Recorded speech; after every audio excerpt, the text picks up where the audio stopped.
Olá e bem-vindos!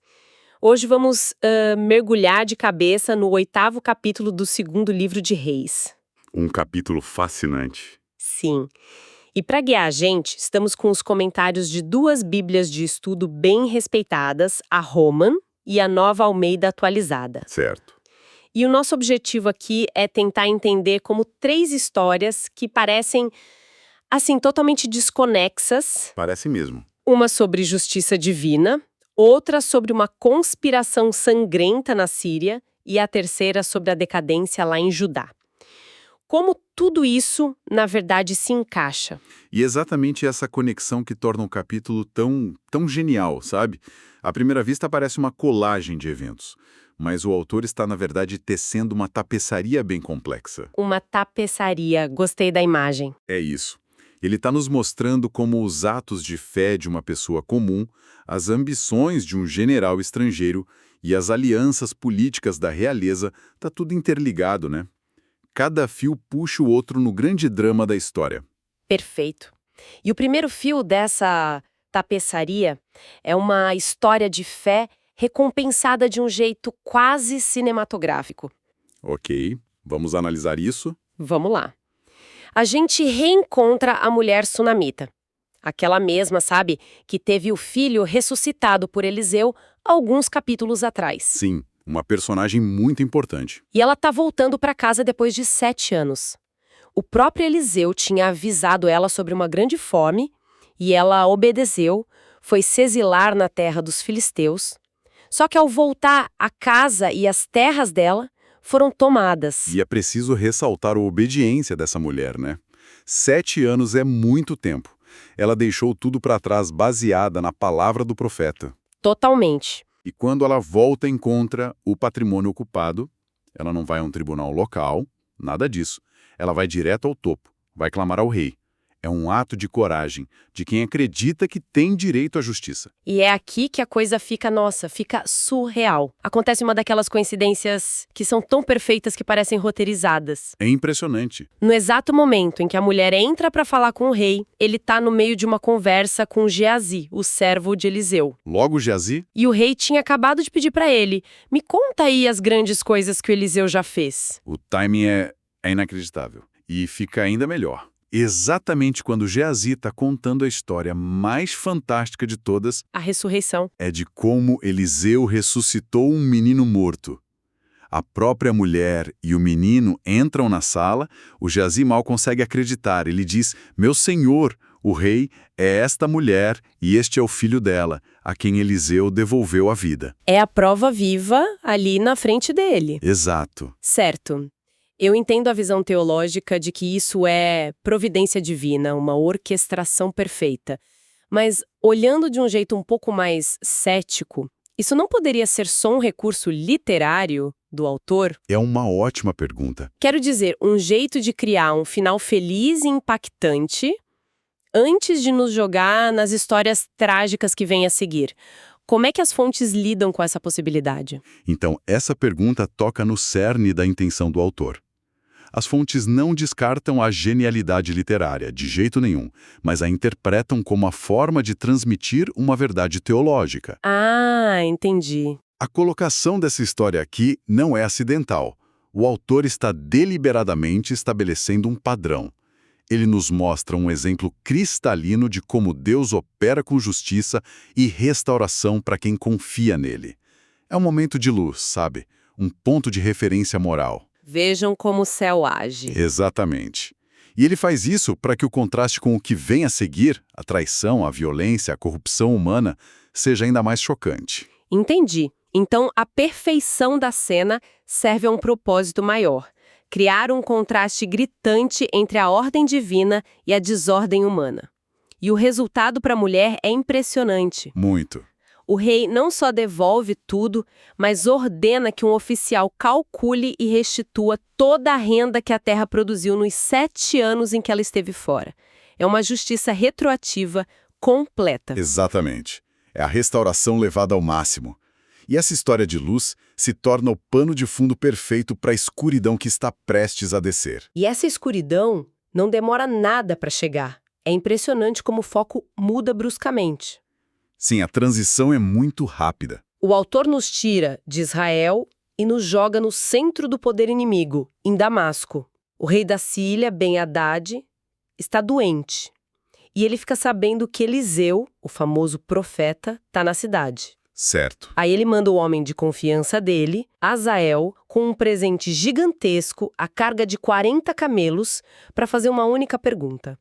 Eu vou sobreviver a esta doença? E a resposta de Eliseu é simplesmente genial. É o jeito que os profetas tinham de falar, sabe? É precisa e enigmática ao mesmo tempo. Como assim? Para o Hazael ele diz, vá e diga ao rei, o Senhor certamente vai sarar. Essa é a mensagem oficial. Mas, em seguida, ele olha bem para o Hazael e acrescenta, contudo, o Senhor me mostrou que ele, na verdade, vai morrer. Pera, isso soa como uma contradição direta. Como assim? Ele vai sarar, mas vai morrer? Eliseu tá mandando Hazael mentir pro rei? Então, essa é a chave. A grande sacada da linguagem profética aqui. Não é uma mentira, é uma verdade com duas camadas. Duas camadas. Isso. E cada camada é destinada a uma pessoa. A primeira parte, você vai sarar, é tecnicamente verdade. A doença em si não era fatal. O rei poderia se recuperar. Essa mensagem era para o Ben-Hadad. Ok. A segunda parte, mas ele vai morrer, revela o que realmente vai acontecer. A morte virá por outros meios. E essa verdade sombria é dita diretamente para o futuro assassino, o Hazael. Eliseu está basicamente desmascarando o plano que já existe no coração dele. O que vem a seguir é pura tensão psicológica. O texto diz que Eliseu encarou o Hazael, fixou os olhos nele por tanto tempo que ele ficou constrangido, desviou o olhar, e então o profeta, o homem de Deus, começa a chorar. É uma imagem muito forte. É uma imagem desconcertante. Um profeta de Deus chorando na frente do homem que ele sabe que vai ser um monstro. É uma cena poderosa. E o Hazael, se fingindo de desentendido, pergunta, por que o meu senhor está chorando? E a resposta de Eliseu é uma das profecias mais brutais da Bíblia. Ele descreve tudo, né? Tudo. Ele descreve o horror que o Hazael vai infligir a Israel. Ele não poupa detalhes. Você vai incendiar as fortalezas, matar os jovens à espada, esmagar as crianças e rasgar o ventre das grávidas. É a predição de crimes de guerra terríveis. E a resposta do Hazael é muito estranha. Ele diz, quem é o teu servo, este cão, para fazer coisas tão grandiosas? Certo. Ele se chama de cão, um sinal de humildade. Mas chama as atrocidades de coisas grandiosas. Como se interpreta isso? Aqui é que está o pulo do gato. As fontes que a gente analisou são unânimes. Essa humildade é completamente falsa. Ele não está perguntando como eu, uma pessoa tão insignificante, poderia cometer tamanha maldade. Não é isso. Não. Ele está perguntando como eu, um mero oficial, teria o poder e a oportunidade para realizar feitos dessa magnitude. Ele não está chocado com a brutalidade. Ele está curioso sobre o poder. A pergunta dele é sobre a oportunidade, não sobre o caráter. Ah, isso muda tudo. Ele está basicamente dizendo como eu chego lá. Exatamente. E Eliseu, lendo perfeitamente a ambição dele, dá a resposta que ele queria ouvir. O Senhor me mostrou que você será o rei da Síria. Uau! E a profecia, então, não causa o evento, mas confirma a ambição que já estava lá. E isso nos joga bem no meio daquele debate teológico sobre soberania de Deus e responsabilidade humana, né? Sim. Eliseu prevê o futuro, chora por causa dele, mas não o endossa. Aí o Hazael volta, mente para o rei e no dia seguinte cumpre a segunda parte da profecia por conta própria, sufoca o rei com um cobertor molhado e toma o trono. Ele age por livre e espontânea vontade e ainda assim cumpre um plano maior. Um plano que vai usar a brutalidade dele como instrumento de juízo contra Israel. Fascinante e terrível. E falando em juízo e consequências, a câmera do autor agora se vira para o sul. Para o reino de Judá. Exato. E para a raiz dos seus problemas. A narrativa foca nos reinados de Jorão e do filho dele, Acasias. E o tema aqui é martelado com muita clareza. A influência venenosa da casa de Acabe. Sim, a casa de Acabe, lá do Reino do Norte, famosa pela idolatria com Baal, pela crueldade da Jezabel. Ela age como um câncer que se espalha para a linhagem de Davi em Judá. E o texto é cirúrgico nisso. Ele aponta a causa da ruína moral de Jeorão, o rei de Judá. Não foi uma crise econômica ou uma invasão, foi uma decisão política. Ele se casou com Atalia, a filha de Acabe e Jezabel. E o texto diz que por causa disso ele andou nos caminhos dos reis de Israel e fez o que era mal aos olhos do Senhor. Uma frase que resume tudo. É incrível como o autor resume a causa de toda a podridão a essa única aliança matrimonial. E os resultados práticos aparecem logo em seguida. O reino começa a se esfacelar. Exato. Edom, uma nação vassala ao sul, se rebela e estabelece o próprio rei. A cidade de Libna também se revolta. O poder de Judá está diminuindo visivelmente. E essa perda de Edom devia ser um golpe duro, né? Um golpe econômico devastador. Edom controlava as rotas comerciais vitais para o sul, para a Arábia, as famosas rotas das especiarias. Perder esse controle não era só uma derrota militar, era um rombo gigantesco nas finanças do reino. A corrupção de Jeorão tinha consequências muito concretas. Isso levanta uma questão óbvia, que o próprio autor parece antecipar.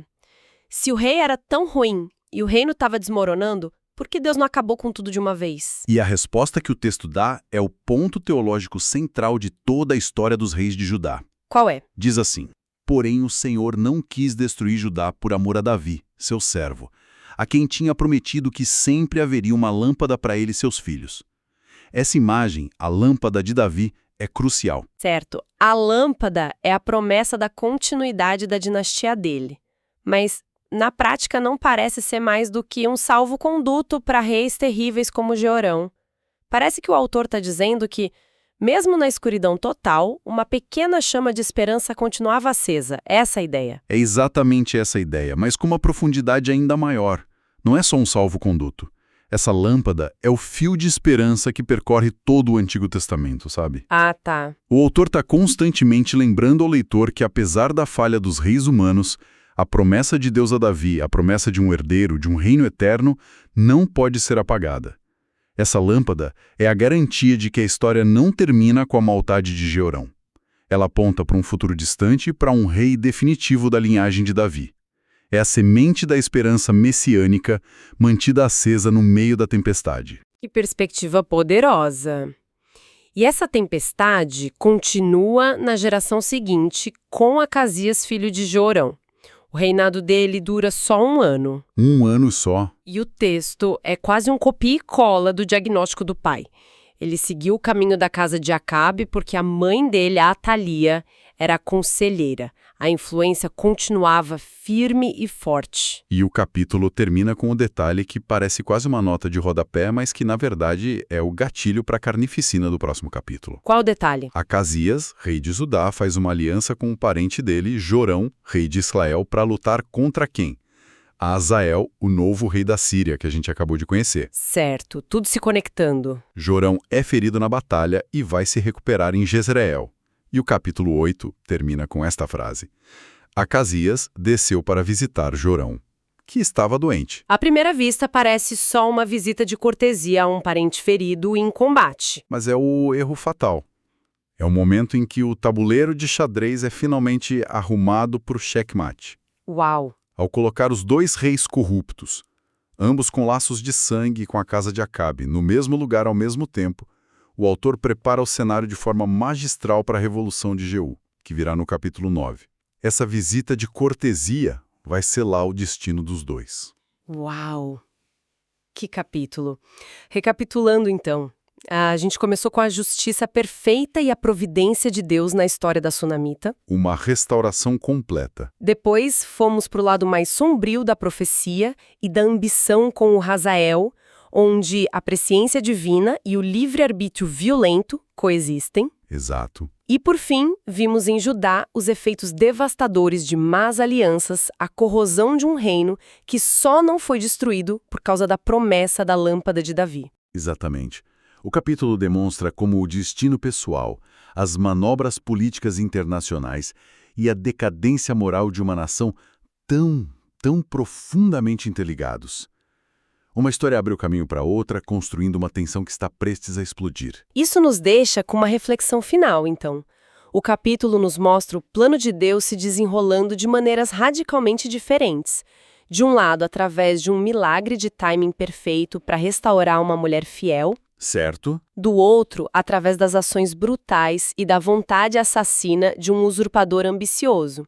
Então, a provocação que fica é: como a gente concilia essas duas formas, a miraculosa e a terrivelmente humana pelas quais a história, segundo essa narrativa, parece se mover? Como a soberania divina e a responsabilidade humana dançam juntas nesse palco tão complexo e muitas vezes tão brutal?